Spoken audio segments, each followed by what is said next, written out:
Hello folks, I hope you're all doing very well. Pimax have announced a new VR headset. It is the Pimax Crystal QLED. It really does feel like a storm is coming right now in the VR industry, and Pimax seems to be leading the way with this.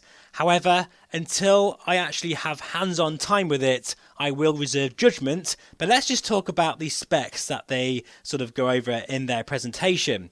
So, first of all, this is both a PC VR and standalone headset using the XR2 chipset, as we all know and love from the Quest 2. However, it will be overclocked and the headset will have active cooling, which I think is a given really these days for any new VR headset moving forward in this price bracket. It also features a dual VR switching mode with a built-in Wi-Fi 6E receiver, just like its bigger brother, the 12K QLED. In other words, that means you should ideally get a really smooth and fantastic experience when you are wireless.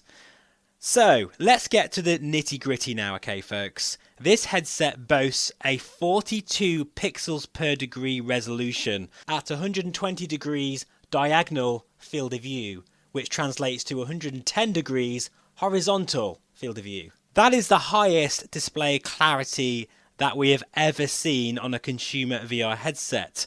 Now, to put that into context, the VARJO AERO currently has 35 pixels per degree, although you can go as high as 39 pixels per degree in that headset, but that is more to do with super sampling, I believe. I'm not entirely sure whether that is super sampling or whether that's the actual maximum native resolution of that headset. Now, because you're getting a more sort of compact pixels per degree, that means the field of view on the Pimax Crystal will be a lot lower, which is getting quite close to the VARJO AERO. So I'm interested to see what that's going to feel like.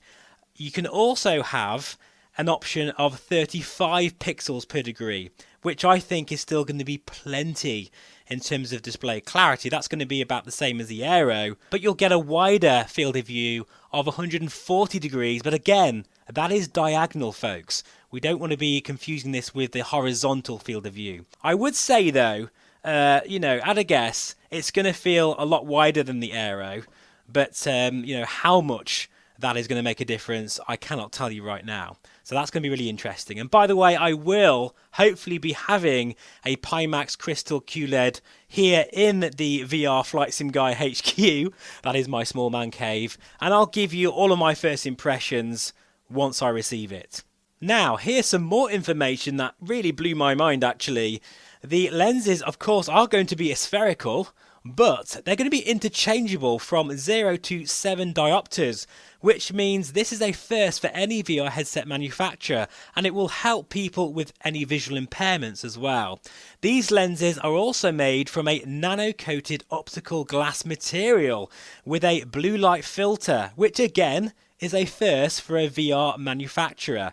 I think Pimax are really trying their best right now to lead the way, and if this comes out with all of these features, I can't see anything else competing with it.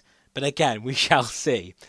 It's also worth noting that the resolution, the core resolution, is 5760 by 2880. Now, some of you anoraks out there will realise that's the same as the Pimax 8KX. But keep in mind, folks, that pixel density is a lot more packed because of the sort of greatly reduced field of view. This is something that I've wanted. I'm actually more excited about this than 12K, simply because I know my computer can run the 8KX now, and as the OpenXR toolkit is helping with such sims as Microsoft Flight Simulator, this with the smaller field of view would actually run a lot better than the 12K QLED. It will still give you a decent field of view without bringing my computer to its knees trying to run 12K in VR. In addition to this, the headset will also have HDR support, as far as I'm aware anyway, and combine QLED and Mini LED, which means the colours will be 20% greater than OLED. So, I mean, wow, that's quite a claim, I must admit. So again, I'm really interested to see what that's like in practice. The Pimax Crystal also shares many features of its bigger brother, the 12K QLED, including a swappable face plate, which will give you Lighthouse compatibility or even mixed reality colour pass-through. So really folks, you know, this is sounding pretty damn amazing, there's no doubt about it. The price? Well, it's going to be $1,899, but with that you get integrated DMAS audio. Now, I've got the DMAS audio on my Pimax 8KX and I do really like it. I don't think it's quite as good as a Reverb G2, but I think some of that could be down to software. Of course, you'll also get a microphone, you'll get a DisplayPort cable with it, and 2 joystick controllers. The battery is also a 6,000 milliamp battery, which is pretty damn cool as well, and you'll get the 35 pixels per degree lens set. So what do I think about this?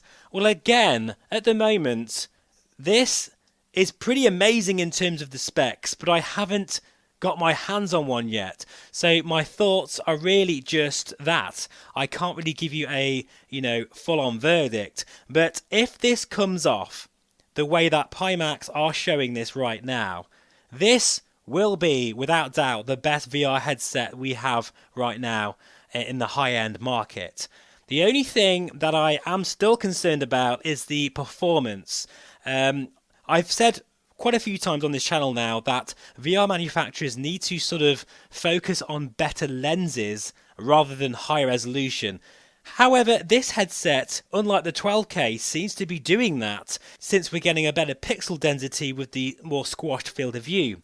For me personally, I am more excited about this because for me, it's all about visual fidelity and that sort of crystal clear, sharp image. If I can get that, like the VARJO AERO, but with a wider field of view, even if it's slightly wider, particularly vertically as well, with the DMAS audio and the full works with the, controllers, they've got something here. They've got something very special. Not to mention, this has all the capabilities of a wireless VR headset. This, without doubt, is a very, very exciting time, and so long as Pimax delivers, wow, this could be the hammer blow we're all waiting for. Please do let me know in the comments, what do you think about all this? And before I forget, I do have $100 off a Pimax 8KX and 5K Super. That's the discount code you're seeing on the screen right now. Do make use of it, especially as you can trade this in for these fancy new headsets that are coming out very soon. If you haven't subscribed yet, please feel free, as I will be having hands-on time with these new Reality Series headsets very soon on the channel. I'll see you again very soon. Bye-bye for now.